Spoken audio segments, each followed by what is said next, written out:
Hey guys, let's talk about what Orcus means in astrology. So if you're like me, you tried to look up what Orcus means and you didn't find any information on it.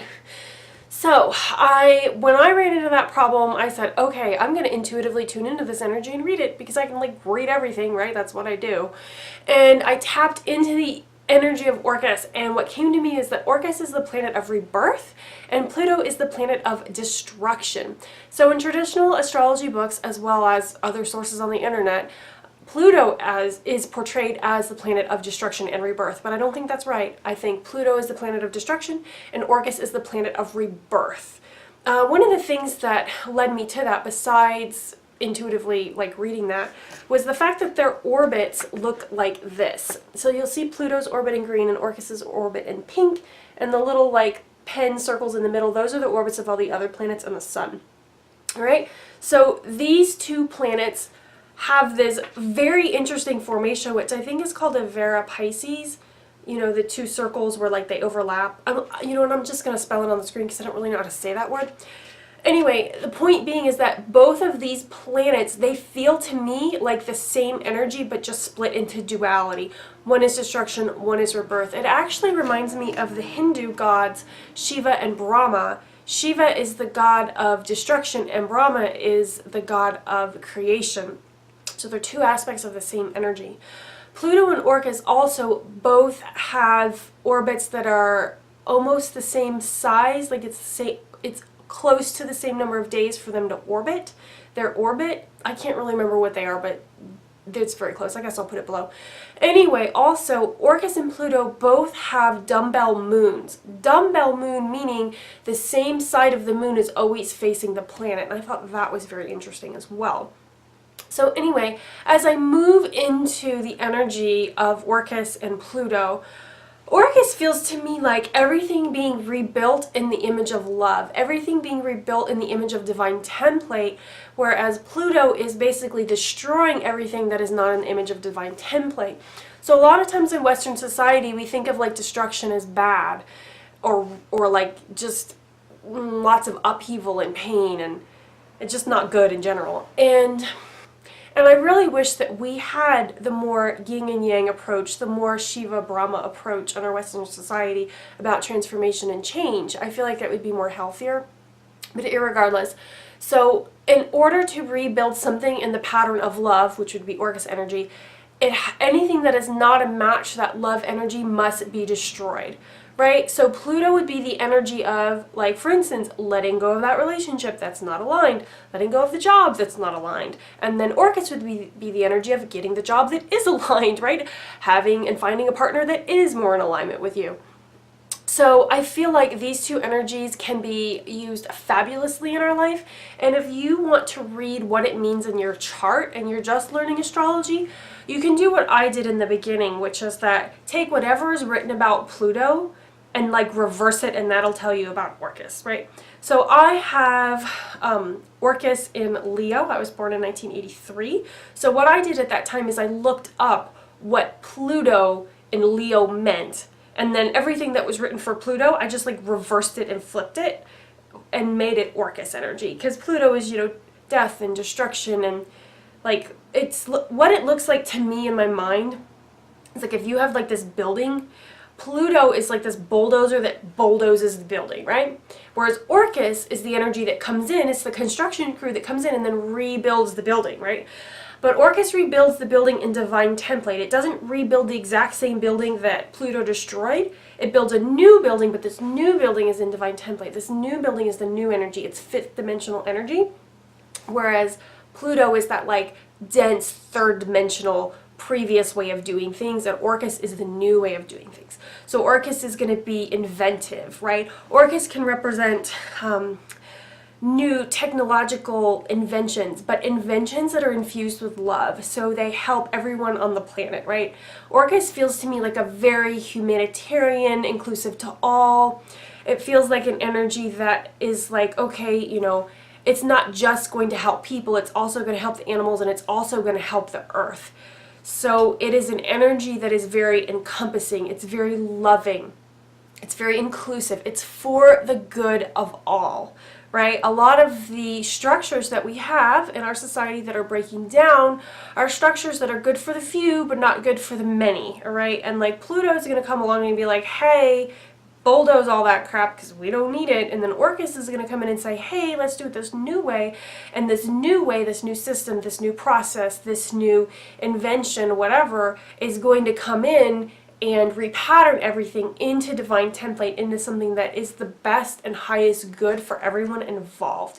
Orcus also feels like the energy of your higher self. It feels like the energy of your future self, okay? It feels like a very divine high frequency. Orcus also feels like a very feminine frequency, whereas Orcus feels like a very masculine frequency. Orcus feels like the light, where Pluto feels like the dark.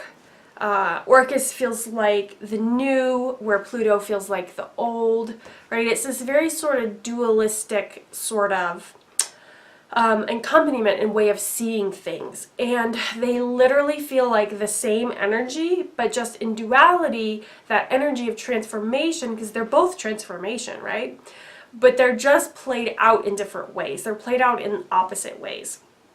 So anytime you want to figure out what Orcus means in your chart, you just got to read what Pluto means for that thing, and then reverse everything, and then you'll be able to figure out what Orcus means. And that's how I kind of like first tapped into this like definition of Orcus and what it can mean. And intuitively it feels solid. Like I feel like that's what it means. Now, I could be completely wrong, because really this is just like my intuitive download, and some of you may think that, you know, this is ridiculous, this girl doesn't know what she's talking about, which is perfectly fine. And other ones of you may be like, oh my goodness, like that's brilliant, that's exactly what it is. So take what feels good to you, take what makes sense to you. You know, and I encourage you, especially if you're learning astrology, to journal on what you think it means. You know what I mean? I feel like one of the reasons there's so like nothing written on it is because people just copy what other people say, and they just rehash the same crap over and over again. And that doesn't bring anything new. And in order to bring the new on the planet, hey Orcus, you know, you've got to allow the divine downloads from yourself and your intuition and your higher self. That's how new stuff is brought onto the planet. You know what I mean? So allow yourself to channel and intuitively interpret what you think Orcus means, as well as like all the other planets as well. And granted, you know, 10 years ago when I was learning astrology, I wasn't as good at doing that, but now today, oh man, because I'm Miss Captain Intuitive over here, I wouldn't give very much heed to anything like a book said. I would like take that into consideration, like, okay, that's nice. You know, if it feels true, I'm going to take it. If it doesn't feel true, I'm not going to take it. And then I would like move into my own intuition and my own like psychicness and determine what that means. And I would roll with that, okay? But that feels good to me, and like I'm used to doing that, and that's very normal for me. So you just have to do what works for you. And if you feel like this video helped you, fabulous. If not, it's perfectly fine. I am going to write down in the show notes what I feel, actually what intuitively downloaded into me when I first started writing about Orcus, which I'm pretty sure that, you know, what I'm going to paste below, I wrote that in 2010. It was a while ago. And I wish I'd posted this video in 2010. I feel like I could have helped like more people if I posted it, but I just never did. Okay, so the other thing I wanted to say about Orcus is that Orcus feels like the higher octave of Venus, and Pluto feels like the higher energy of Mars. So where Venus and Mars feel like maybe the kind of like ego-dimensional sort of aspect of personality, Pluto and Orcus feel like a higher self sort of rendition of those masculine and feminine energies. So Pluto can feel like that energy of something that comes and in very rapid fashion sweeps away all that's not in divine alignment for you, but to the ego self that can feel very difficult and like a death. And you know, really that's because Pluto's coming from your highest and best good, and sometimes for your highest and best good looks like things dismantling, breaking down, and being washed away, right?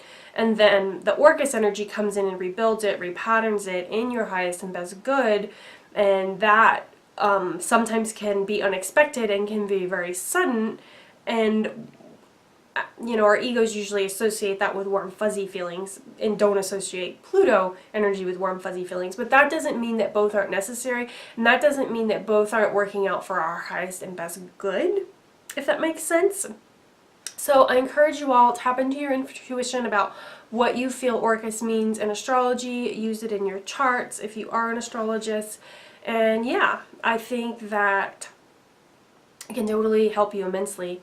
And the other thing that I wanted to say is that, so something that's very interesting to me now, because when I was learning astrology, my chart is like a bucket chart where like most of the planets, well, all of the planets except Orcus are like over here, and Orcus is like all the way over here, right? So I was born in December of '83. So a bucket chart is called that because it looks like all the planets are in a bucket, and like the one planet over here is like at the handle. And you know, when a chart is like that, I guess theoretically there's like not a lot of charts like that, but when a chart is like that, it means that a lot of emphasis and energy is given into that one single planet that's like hanging out alone. And in my chart, that would be Orcus, which is also conjunct my ascendant 4 degrees in the 12th house. And I feel, now that I know that Orcus is like the planet of divine alignment, divine frequency, repatterning everything in the pattern of love, repatterning everything in alignment. Is it in alignment? Is it in soul alignment, right? These are the questions that Orcus asks. And now that I know that, it's like, oh man, my whole life is that, right? Like I spent a lot of time focused on soul alignment, right? Everything goes through that filter with me, right? Like I do a lot of like psychic readings, intuitive coaching with people and whatever. And when I'm helping people get on their path, I'm like, hey, is that in soul alignment for you or not? Like I'm really big on that, because the more I get in alignment with my soul and my divine frequency and like what I'm best at and what I enjoy doing, and I naturally tap into how I do things, the happier I am, right? Which is another way of saying the more you're in alignment, the happier you are, right? And so Orcus asked that question. Is this coming from divine soul alignment, or is this coming from ego? Okay, because if it's from ego, it's not in divine alignment, and that stuff needs to be like gone, right? You don't need that. So Orcus is so the planet of divine alignment, soul alignment. Is this the right thing for you to do? Are you doing this for the right reasons? Are you doing it for soul reasons, or are you doing it for ego reasons? So yeah, anyway, I just think it's really cool now that I fully understand that planet more. That, yeah, that does dictate, that is the main frequency in my chart, and that is the main frequency that I think about on a daily basis in my life. Is this in soul alignment? So yeah, anyway, those are my stories about Orcus. I hope you all enjoyed this, and I hope that it helps you tap into your intuition about what you think Orcus means for you. Alright guys, I'll see you later.